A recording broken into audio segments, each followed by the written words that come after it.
यार कसम से पता होना चाहिए था रविंद्र जडेजा को कि भाई राजपूत होना कितना बड़ा जुर्म है, गुनाह है ये। एक हिंदुस्तानी होना कितना बड़ा गुनाह है, उसके ऊपर से एक हिंदू होना कितना बड़ा गुनाह है, और उसके ऊपर से एक इंडियन होने पर, एक हिंदू होने पर, अपने कल्चर पर गर्व करना तो भैया सबसे बड़ा गुनाह है। और यही सबसे बड़ा गुनाह इंडियन क्रिकेटर रविंद्र जडेजा ने भी कर दिया। तो उन्होंने कुछ दिन पहले ट्विटर पर एक वीडियो डाला जिसपे वो अपनी तलवारबाजी का नुमाइंदा कर रहे थे और राजपूत बॉय नाम का एक हैशटैग उन्होंने डाला। उन्होंने कहा कि भाई मुझे अपने राजपूत होने पर गर्व है।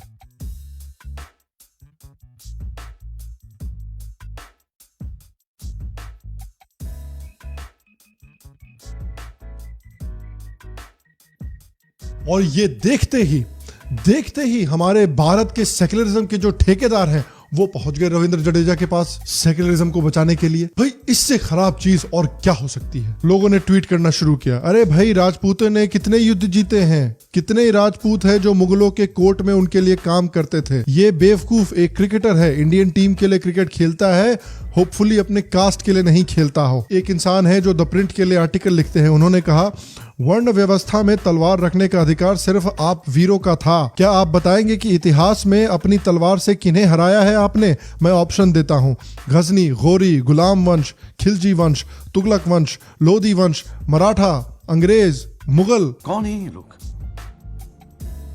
कहां से आते हैं, पता नहीं। फिर एक मुस्लिम माता जी ने कहा एक और प्रिविलेज्ड इंसान आया है अपनी कास्ट और अपनी तलवार को ट्विटर पर लोगों को दिखाने के लिए। ये जो हैशटैग राजपूत बॉय डाला है उन्होंने, ये बहुत बिगेटेड है। भैया इनके ट्विटर का पोस्ट देख के कसम से आयरनी मर गई।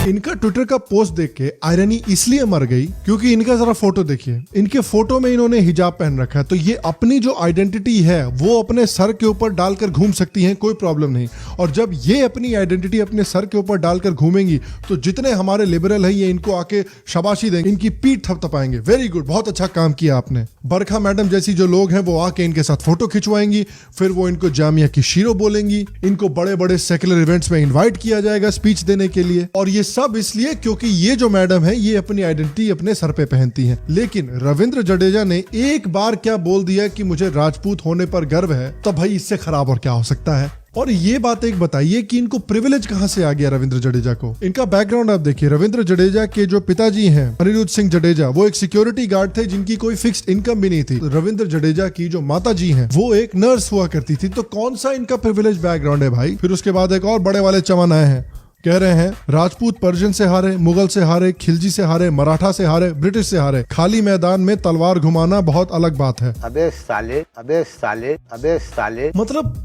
पिछवाड़ा देखिए है, एक ट्वीट से, एक छोटे से वीडियो से पिछवाड़ा कितनी जोर से जला इनका। और एक बात यहाँ पर समझनी जरूरी ये है कि सारे इंडियंस को इस तरह से सोचना सिखाया गया है, जनरेशन पर जनरेशन इस तरह से हमें सोचना सिखाया गया है। आप देखिए कि भाई मुसलमान अगर अपनी आइडेंटिटी को अपनी बॉडी पर पहने तब उसको बहुत अच्छा मुसलमान माना जाता है, उसको बहुत प्योर मुसलमान माना जाता है। बॉलीवुड में भी देखिए कि जितना आप मुसलमान दिखते हैं, यानी कि आपने दाढ़ी बढ़ा रखी है, आपने सर पे टोपी पहन रखी है, आपने छोटी वाली पतलून पहन रखी है, तो जितना आप मुसलमान दिख सकते हैं उतने आप अच्छे इंसान माने जाते हैं।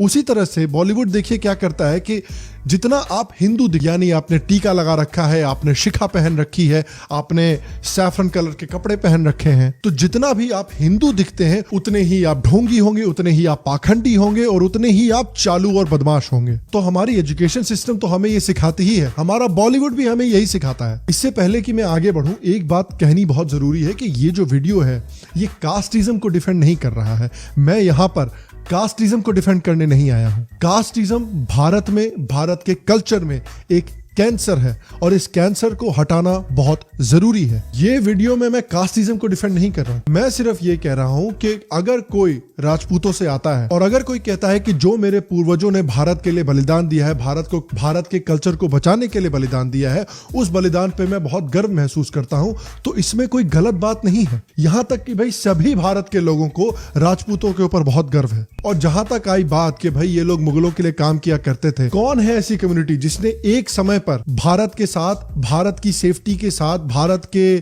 कल्चर के साथ कॉम्प्रोमाइज ना किया हो। 1857 में जो सिख थे, सिख अंग्रेजों के लिए लड़े थे भारत के लोगों के खिलाफ। कई मुसलमान जो राजा हैं उन्होंने अंग्रेजी राज के समय पे अंग्रेजों के साथ काम किया था हिंदुओं के खिलाफ लड़ाइयां लड़ने के लिए। लेकिन गालियां हम देते हैं सिर्फ हिंदू राजाओं को, मजाक हम उड़ाते हैं सिर्फ हिंदू राजाओं का। देखिए बड़ी इंटरेस्टिंग चीज क्या है कि इन लिबरल सर्कल्स में, इन लिबरल ग्रुप्स में मुगलों से प्यार करना बड़ा अच्छा माना जाता है, मुगलों की बड़ाई करना बड़ा अच्छा माना जाता है। किस तरह से खुल्लम खुल्ला झूठ बोलते हैं मुगलों के बारे में, झूठ फैलाते हैं मुगलों के बारे में उनका नाम अच्छा करने के लिए। तो जब भी मुगलों की बात आती है तो लिबरल्स इस तरह से बर्ताव करते हैं। और जब भी हिंदू और सिख राजाओं की बात आती है तब लिबरल्स इस तरह से बर्ताव करते हैं।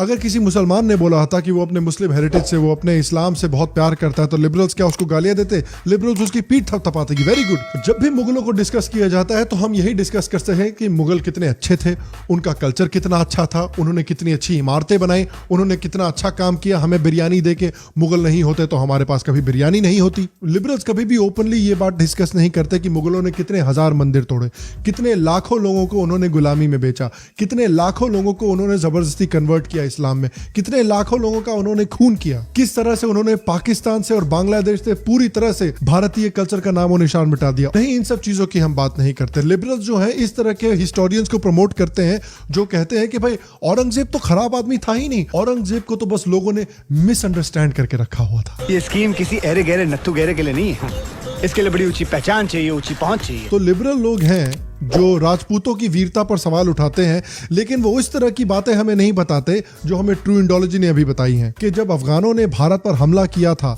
और अंधाधुंध वो हिंदुओं का खून कर रहे थे, तब भारत के जो मुसलमान थे जब भी उनके गांव में अफगान आते थे तो अपनी पतलूनें उतार देते थे कि ये देखो भैया मैं मुसलमान हूं, मुझे मत मारो। और एक नैरेटिव भारत में फैला हुआ है कि भाई राजपूत सिर्फ हारे हैं, राजपूत कभी भी जीते नहीं है, राजपूत का काम है सिर्फ हारना। तो आइए इस नैरेटिव को भी देखते हैं और इस नैरेटिव का जवाब भी देने की कोशिश करते हैं। तो सबसे पहले तो देखिए कि एक मुगल जनरल मंसूर बरलास ने राजपूतों के बारे में क्या कहा था। उन्होंने कहा था कि राजपूतों की बहादुरी कमाल की है, वो मौत का स्वरूप है। हमारे सिपाही भाग जाते हैं जब हार होने वाली होती है, लेकिन राजपूत कभी भी मैदान छोड़कर नहीं भागते। ये मंसूर बरलास ने कहा था बयाना के युद्ध के बाद जब राजपूतों ने मुगलों को हराया था। म्यूजिक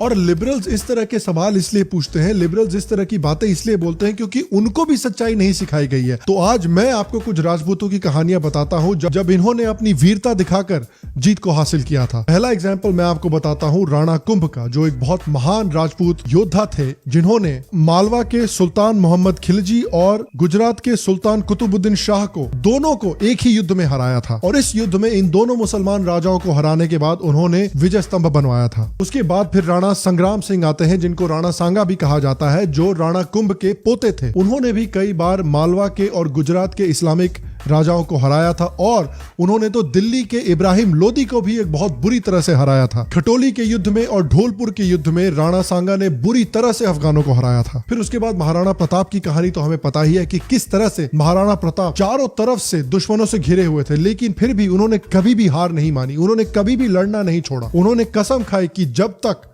वो मेवाड़ को मुगलों के चंगुल से नहीं छुड़ा लेते तब तक वो एक बिस्तर पर नहीं सोएंगे, तब तक वो जमीन पर सोएंगे। और अपनी मौत के समय पर उन्होंने चित्तौड़ को छोड़कर पूरे के पूरे मेवाड़ को मुगलों के चंगुल से छुड़ा लिया था। ऐसे कई राजपूत राजा और योद्धा भी हैं जिनको कई लोग नहीं जानते, जिन्होंने घुसपैठियों के खिलाफ कई महान जीतें हासिल की हैं। नागभट्ट एक राजा थे जिन्होंने गुर्जर प्रतिहार डायनेस्टी को राजस्थान में बनाया था। नागभट्ट ने न सिर्फ अरबों को गुजरात में घुसने से रोका था, बल्कि वो तो अरबों को पंजाब से बाहर तक खदेड़ कर आए थे। फिर कांगड़ा के कटोच राजपूतों ने मोहम्मद बिन तुगलक के 1 लाख सिपाहियों की आर्मी पर एक बहुत महान जीत हासिल की थी। गुरिल्ला टैक्टिक्स का, गुरिल्ला वॉरफेयर का इस्तेमाल करके उन्होंने इस 1 लाख की मोहम्मद बिन तुगलक की आर्मी को कांगड़ा की पहाड़ियों में फंसा दिया और उसके बाद उनके ऊपर अटैक किया इतनी बुरी तरह से कि इस पूरी आर्मी को उन्होंने नेस्तनाबूद कर दिया। और इस 1 लाख की आर्मी में से सिर्फ और सिर्फ 10 सिपाही वापस दिल्ली तक जा पाए थे। फिर राणा रतन सिंह की कहानी तो आपने सुनी ही होगी पद्मावत में, कि किस तरह से अलाउद्दीन खिलजी ने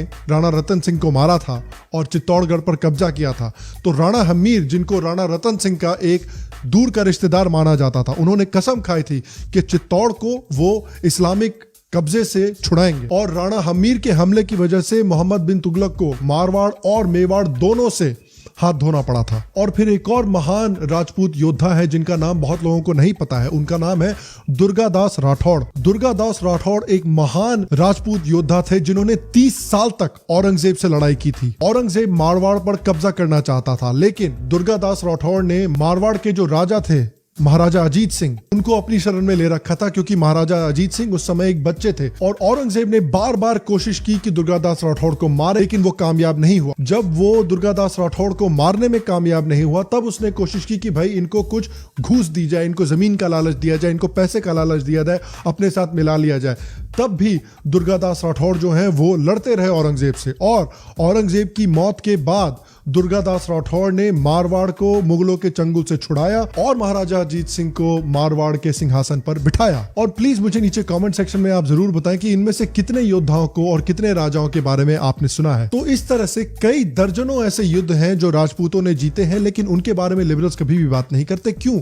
क्योंकि भाई लिबरल्स को भी ये सच्चाई नहीं बताई गई है। किसी को भी भारत में इस तरह की जो सच्चाई है राजपूतों की या फिर किसी भी भारतीय योद्धाओं की, उनकी सच्चाई नहीं बताई गई है। वो सच्चाई हमसे छुपाई गई है। हम सिर्फ मुगलों के बारे में बात करते रहते हैं। मुगलों के बारे में हमारी हिस्ट्री बुक्स में 10-15 चैप्टर हैं, लेकिन राजपूतों के बारे में, दुर्गादास राठौड़ के बारे में कुछ भी नहीं बताया जाता है हमें हिस्ट्री की किताबों में। इसीलिए तो इतने सालों से हिंदुओं का जो सेल्फ कॉन्फिडेंस था वो बिल्कुल जमीन में घुसा हुआ था। और इसलिए ये बहुत जरूरी है कि बीजेपी गवर्नमेंट जो है वो सिलेबस को चेंज करे और जो असली हिस्ट्री है भारत की और जो भारत के असली हीरो हैं उनके बारे में हमें पढ़ाया जाए, भारत के बच्चों को पढ़ाया जाए। पेरेंट्स हैं जो इस शो को देखते हैं, तो आपकी भी रिस्पॉन्सिबिलिटी बनती है कि आप अपने बच्चों को जो भारत की असली हिस्ट्री है वो पढ़ाएं। और मैं आपसे जानना चाहता हूं, अगर आप और ऐसे एग्जाम्पल्स को जानते हैं जिसमें राजपूतों ने एक बड़ी जीत हासिल की थी, तो प्लीज नीचे राजपूत की जो जीतें हैं वो नीचे कमेंट सेक्शन में मुझे जरूर बताएं, ताकि लिबरल्स भी उन जीतों को देख सकें।